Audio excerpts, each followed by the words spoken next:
Welcome to The Real Generation Gap. My name is Shane Schildmeyer. And I'm Fred Sottile. And today we are reviewing The Forbidden Planet. Science fiction has always been the expression of the outer limits of man's imagination. Whether beneath the sea, the far reaches of outer space, or inside the body or mind of man, man imagines.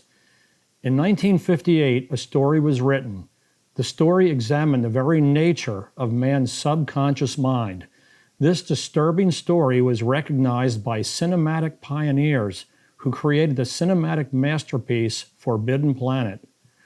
With groundbreaking visual and especially groundbreaking audio effects, Walter Pidgeon, Anne Francis, and Leslie Nielsen star in the quintessential film that examines the primitive nature of man and how that evil nature became the destruction of a race far more advanced than our own.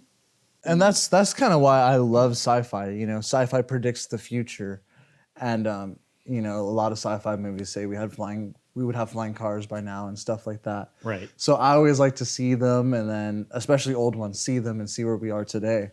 And that's one of the things that... See how close it is. How close we are. And that's what I You got to admit, when the flip phone came out, yeah, you knew that was Captain Kirk's communicator. Exactly. They made the communicator. It's exactly. It was amazing that they did that. So in this movie, I thought it was pretty funny seeing everything was so analog. Like you were saying, they had a navigation system, but it was that sphere thing in the middle, right? Right. Versus now, and then they had to pull back on pull levers, and everything now is digital. We have Wi-Fi, Bluetooth, radio waves.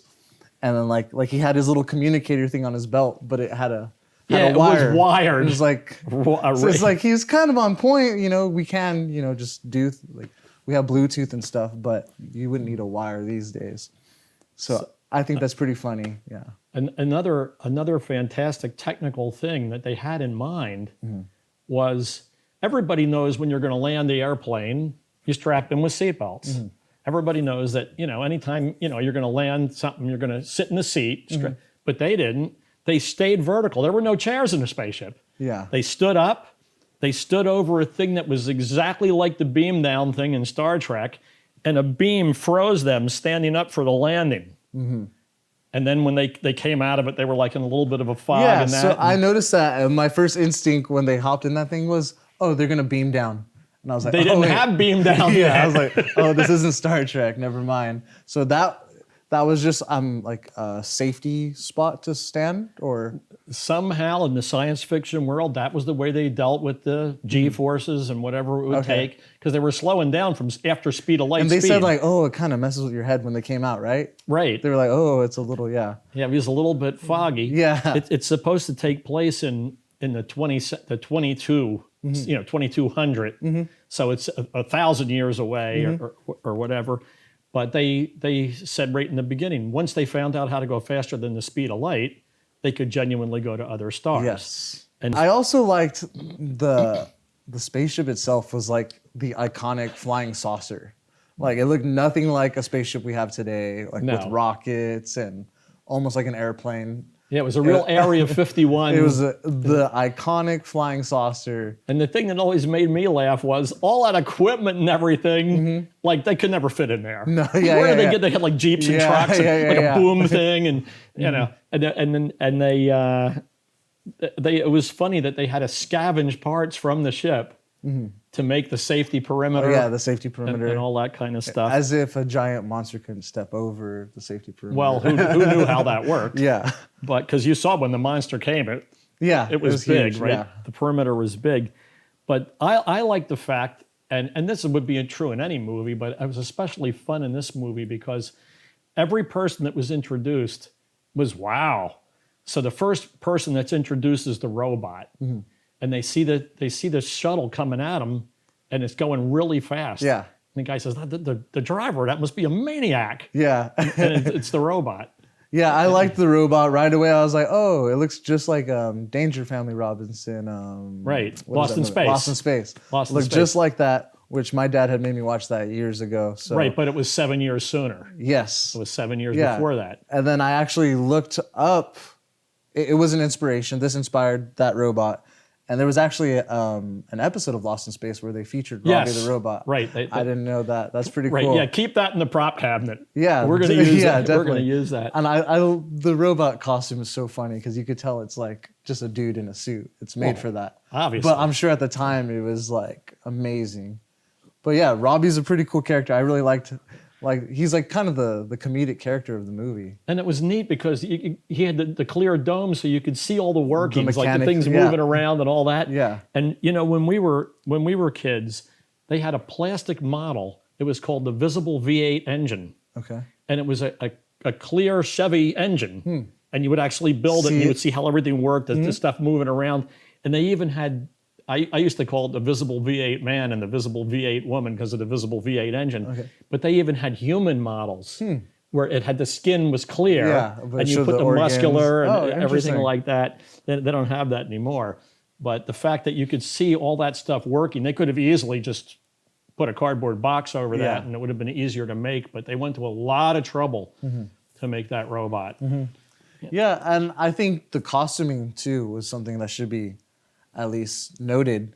I always love sci-fi movies and what they think people are going to wear in the future, but I thought it was reflective of the times because they had their super old school, super tight haircuts, and they all had like the same ball cap. But everybody's in the military. They're wearing a uniform. Yeah, and you know, I told you this a while ago. For some reason, everybody thought everybody from space would be wearing boots. Yeah. They all have, even aliens that come, they're in boots. Just guys, and that's just a funny thing. I think it is very funny, yeah.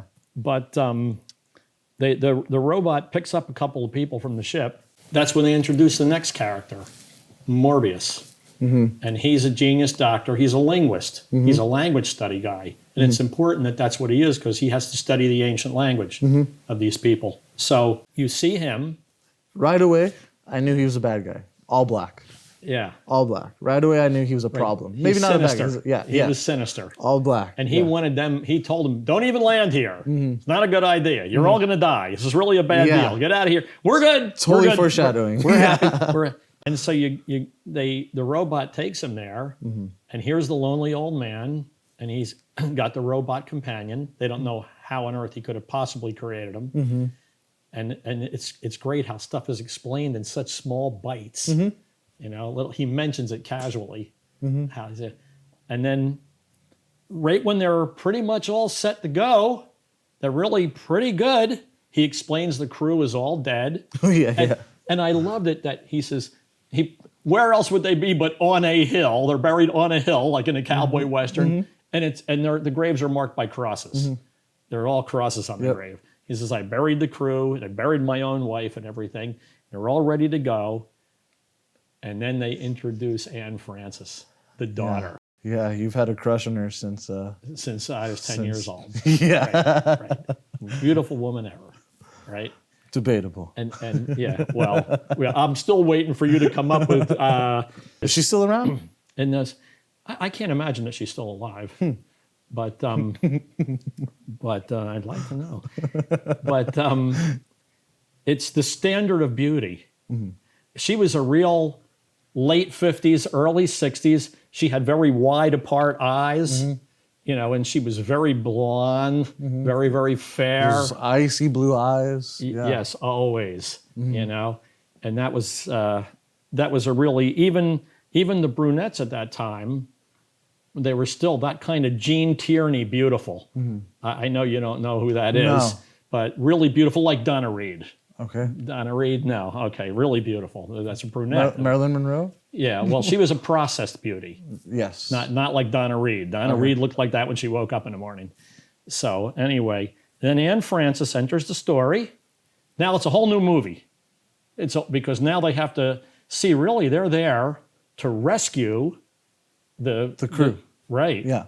This guy says, I don't need rescue. I'm good. There's no crew. It's just me. Right. Leave me alone. But now there's an 18-year-old girl. An 18-year-old girl who's never seen men other than her father. And she is interested in these guys. Yeah. Right? It was interesting. It was kind of weird to watch. Yeah. She wanted to find out what they do and why they do it and how they do it. She was wide open to experience. And of course, these guys, they're military. And then they had the gentleman's code. And then they were men, so they were natural caretakers. They wanted to take care of her, even though she was such a knockout that everybody was enamored with her. Yeah. And they all couldn't deny that. So at first they all seemed kind of extra, a little pushy on her. Yeah. Did you get that? Okay. Oh, totally. Yeah. It was kind of weird at first. Everybody wanted to move in. And then one of them... And they were competitive about it. Yeah, We're like, okay. One of them said like, oh, don't let the commander near her or something, right? Yeah, he trashed the guy. Yeah. He preemptively, that guy's a wolf. Yeah. She was like, is that bad? Yeah. And like of nothing course, they said mattered because she had no experience with the primitive nature of the male ego or whatever. So she thought their behavior was real strange. Yes. They weren't like her dad. So the Morbius, they're like, well, what do you mean your crew's dead? Like, what happened? And Morbius says he basically, some kind of monster destroyed them, splattered their bodies everywhere. He doesn't know what the monster is, why it came, but him and his wife at the time were immune to the monster. Right. That's all he pretty much explains. And so... Right away, they're suspicious of that. They're super Why were suspicious. you being? Yeah. Where is your wife? Yeah. And then he says she died of natural causes. So it's kind of from there on, they kind of don't trust him and they're trying to figure out what happened, what this monster is. Something's up. He starts to explain the Krell. Is that what happens? Right. Yeah. He starts to explain the Krell, which was the race of people that, or whatever, lived there before. And he starts to show them all he takes them into the cave. No, he doesn't take them in at first. At first, he doesn't want to show them anything. And then they keep pushing and pushing and pushing. And then he finally takes them into it's like a cave thing, right? Right, yeah, a giant archway, doorway into a subterranean, underground, gigantic power plant. Yeah, and then in there, again, everything's all mechanical. The technology is all super futuristic. And when he asks them to look at the actual power being created, he tells them, you have to view this in a mirror. And then he says, the face of the Gorgon, cannot be seen by a man and the man would live. And that's the thing from mythology, right? Medusa was the Gorgon and Odysseus was able to get her because his shield was shiny and he held up the shield and he saw her coming. And then he killed the Gorgon, but he couldn't look directly at it and live. See, I didn't know what a Gorgon was. I was like, oh, that sounded clever, whatever that was. Yeah. Cool, very cool. That's my brother-in-law, Dave Gorgon. Very interesting. But so that was a mythology moment. And there was a lot of those moments. Morbius, the whole movie, is kind of douchey. He's kind of like, I have a very high IQ. I know more than you guys. He even says something to the commander. What does he say? He was dismissive. Yeah, he's your very primitive dismissive. brain, you'll be dead if you try to use it. What does he say to the commander? He says, commanders don't need to think, they just need to be loud or something like that. Something that's right. They just lines. need to talk loud. Yeah. He tells the doctor to put on the IQ booster. Yeah. So let's get to that part. That was interesting. They get to this machine that Morbius found, and it's supposed to go on the mind of whatever species before. They make a point to say, we don't. It doesn't. It's not made for a human's head. Right. And apparently, when Morbius put this thing on, it expanded his IQ, his brain capacity. But it almost killed him. And he doesn't allow the other guys to use it. Well, see, it's so great when a movie, when every line is important. What he was as a PhD was a linguist. And so his whole thing was languages. So he found all this stuff and he started to look at their weird hieroglyphics and try to figure out their language so he could begin to operate and study this. And all he did all day was basically study the Krell. Yeah. And he got to the point where he wanted to try that machine. It almost killed him. But when and you know what I loved? Once again, how complicated the set was. He puts on the device, and next to him there's this gigantic clear cylinder with this floating ball thing in that goes up as you start to think. It goes up. Yeah. And why create that? Oh yeah, They could have and just had the that three was thing. It would have been like that was their this IQ booster. level. Yeah, well, it was showing their levels. It was right? the gauge. Yeah, it was the gauge. It was kind of like a hydrometer. Yeah. You know, like to check your radiator fluid in your. Well, you probably don't do that, but we used to check our radiator fluid in our car. Believe it or not, just the fact that they made that, and it wasn't a big part of the movie. It was just like, oh, this is how this works. And they showed. Okay. So essential to the story, though. Yeah. So essential. And as you were saying about the shape of them, he said, we don't know what they look like, but all the doors are this weird triangle thing. Yeah. Like for you and me, it's a straight up and down, like we're 6 feet tall, the thing is 8 feet tall, you walk through, right? It's made for us. Which was confusing because then they get in that little pod thing, and he says it's small. But the doorways were big and triangular. So it's interesting. What pod thing? Remember right when he's taking them into the Krell's lair, they get into that little pod. Right, the little train, the little tram thing. Right, the guy wouldn't, that's interesting. So it's interesting because the doorways are big and he makes a note of that, and then that pod is small. Right. And then you never even see them Some in the end. kind of flaw in the prop guys. Look, just use this thing. Yeah. It's left over from the Mission Impossible episode. Yeah. We're putting it in there. And they did that. But the one doctor, he tries it. He tries the thing and it kills him. But in killing him, he comes to realize what the monster is. And this is the point of the movie, and this is why the book was great, and this is why the book was made into a movie, because what this was, the man Morbius himself. Well, you got to explain what the machine did, because Right. Well, so the machine that boosts their IQ also makes projections of their thoughts. That's right. They're real. It makes them And he real. had the projection of his daughter. Yeah, so he made a projection of his daughter.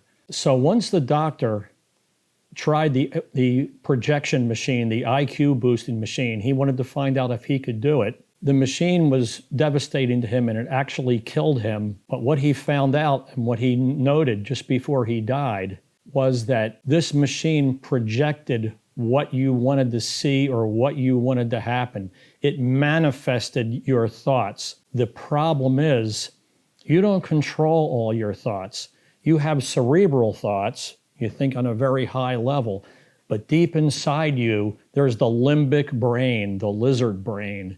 And if that brain wants revenge or that brain has hate, if deep inside your primitive nature, there's something that's true to you that you control as a civilized man, you keep that under control, but in reality, that's real. So this machine makes that happen. It manifests your deepest, darkest thoughts.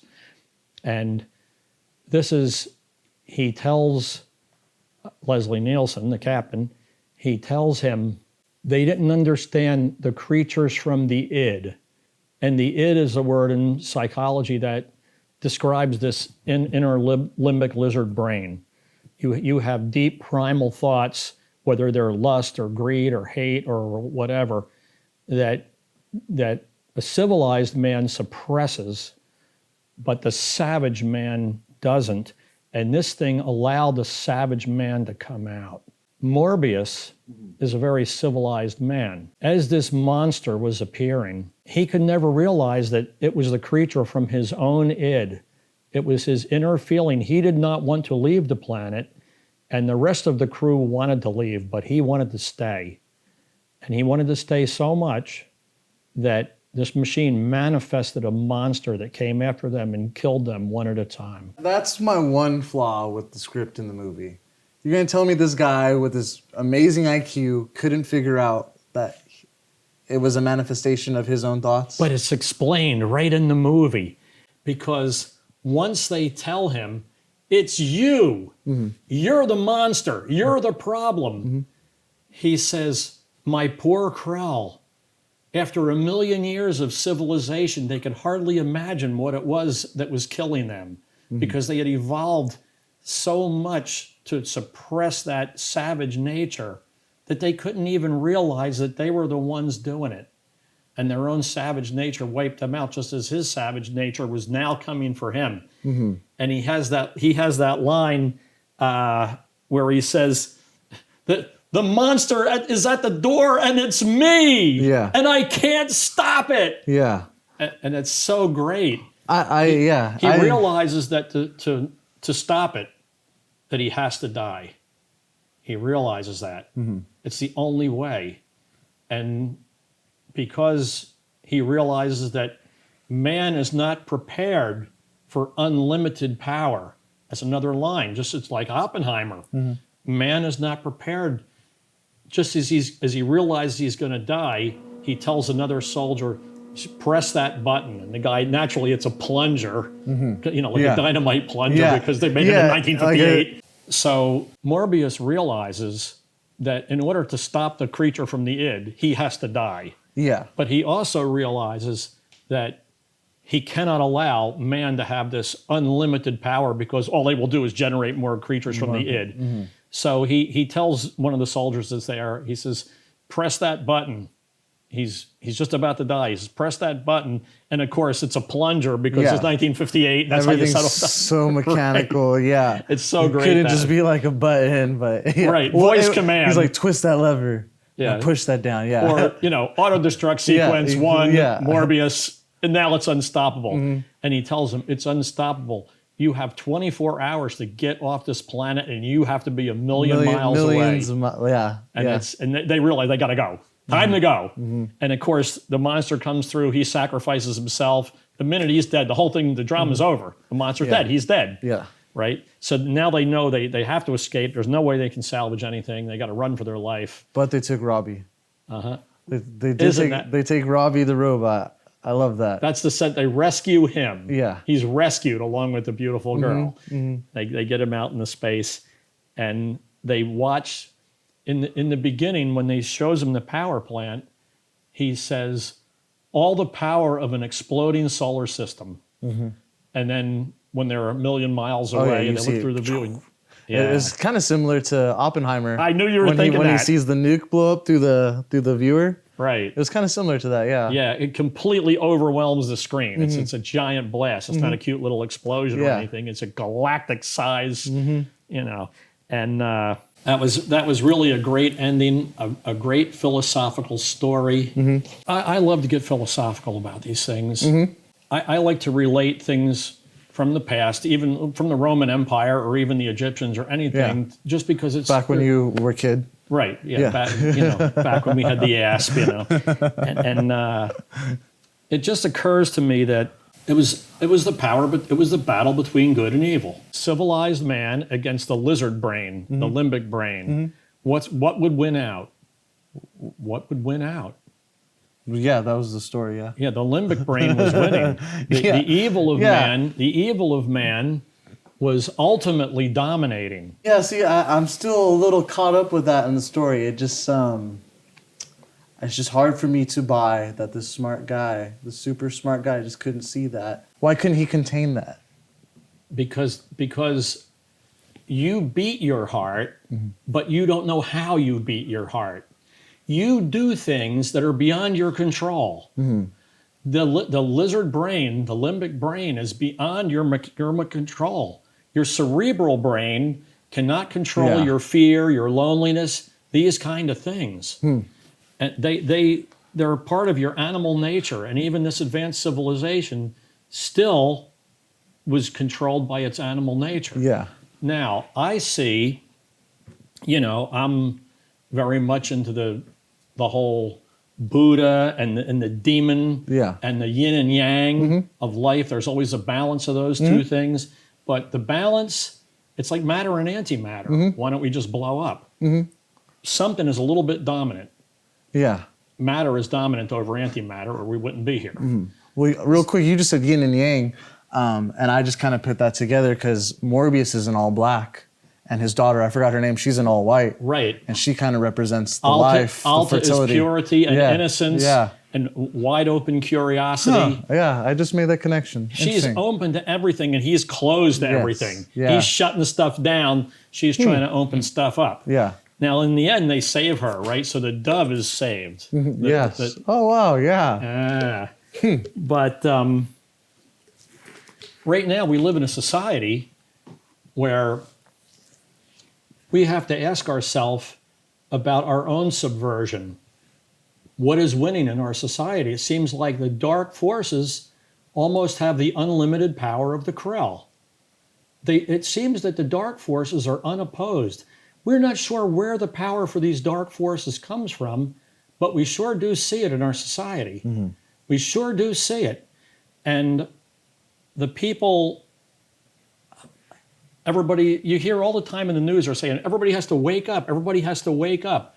And it was the same thing with the Krell. They were unable to wake up to the fact that they were killing themselves. Yeah. And it seems like in society right now with some of these agendas, subversive agendas, that we are not staying true to our better nature. Mm-hmm. You know, I always look at the godly world and the underworld as the better nature of man and the worst nature of man. Mm-hmm. You have the little angel telling you to do the right thing, and you have the little devil telling you to do the wrong thing all the time. Yeah. You have a choice all the time. I truly feel that mankind has to wake up and suppress the worst nature of man. I think that these people running the world with their greed and their avarice and their fear are dominating. In other words, they're the limbic. They're the savages. Would you not agree that's been the story throughout the history of man, though? Yes, I do. Has it ever been different where no, there was people never, leading have been pure never a and utopian great? society. This is why the story of the Garden of Eden exists. Mm-hmm. In other words, this could happen, but the evil nature of man made a turn, mm-hmm. and we've been paying for it ever since. So do you think it's realistic to even think that is ever obtainable? It's the thing that has to be striven for. Mm-hmm. We have to strive for the dominance of man's better nature over man's evil nature. And in the movie, the man who recognizes this destroys the power of the evil nature. Yeah. So I think that's what we have to do now. I think we have to, defund the evil nature. People have to stop failing to vote with their feet, vote with their wallet. Mm-hmm. I think everybody has to do the right thing as much as they can all the time. Mm-hmm. And they can't just close their eyes and stick their head in the sand like an ostrich and say, well, I'm okay, so everything can just keep going. Yeah, I hate that. Because the evil nature grows. Sucks. Yeah. It grows. Yeah. And it seems like, just like in the power lab with the exponential meters, right? This gave you 10. This gave you 10 to the second power, 10 to the third power, almost limitless energy. It seems that all of this international strife that we have almost seems to have unlimited energy. Mm-hmm. Look at the situation in Ukraine. Hundreds of thousands of people are being killed. You would think a civilized world would say, whoa, stop that. Let's get some diplomacy. Everybody don't shoot any more guns for a couple days. We got to work through this as civilized people, but we are not civilized people. And we keep throwing millions of dollars at it, and meanwhile, Hawaii's on fire. And millions of dollars they're not even coming from each. They're not even coming from a real source, the millions of dollars. Mm-hmm. They're getting those millions of dollars by degrading the dollars that we have now. Yeah.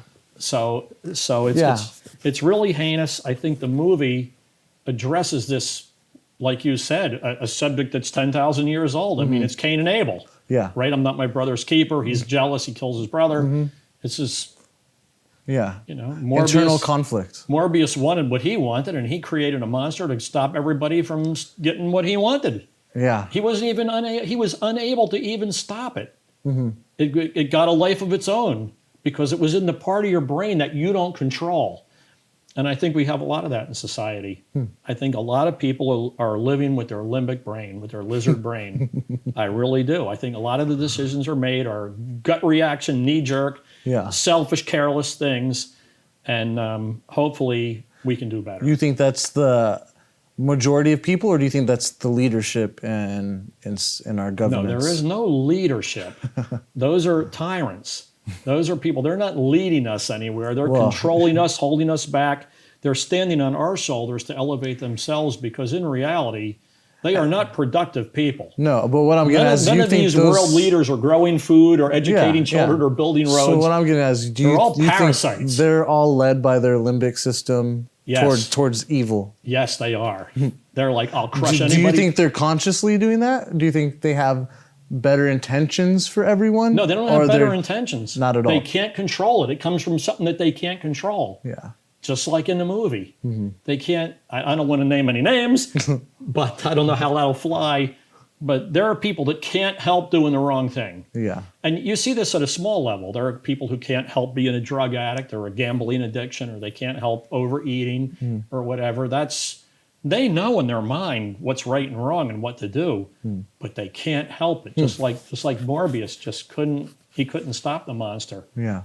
Okay, Fred, I get it. But what is the remedy? What is the solution? I feel like it's something that's going to be, it's never going to change. It's going to be the same thing over and over and over. Well, you know how I hate the word change. But I will tell you this. I hear people pray for things that are superfluous. Oh, I pray that we have nice weather tomorrow. That is not what you pray for when you talk to God. When you talk to God, when you pray to be a better person. That's what I pray each day. When I get up in the morning and I can see with my eyes and take a breath, and Can you still see with those eyes? Yeah, well, with glass, I work my way. Yeah. It's actually, but what? I can hear a little bit, with something like a blasting TV. I would be grateful too. but seriously, we have the 10 Commandments. We know right from wrong. We know you're not supposed to kill anybody or rob anybody or covet anything or anything like that. We know right from wrong. Now, I have a limbic system too, and I have jealousy and fear and all that kind of stuff, just like everybody else, but I pray to be able to control it. That, to me, brings me closer to God.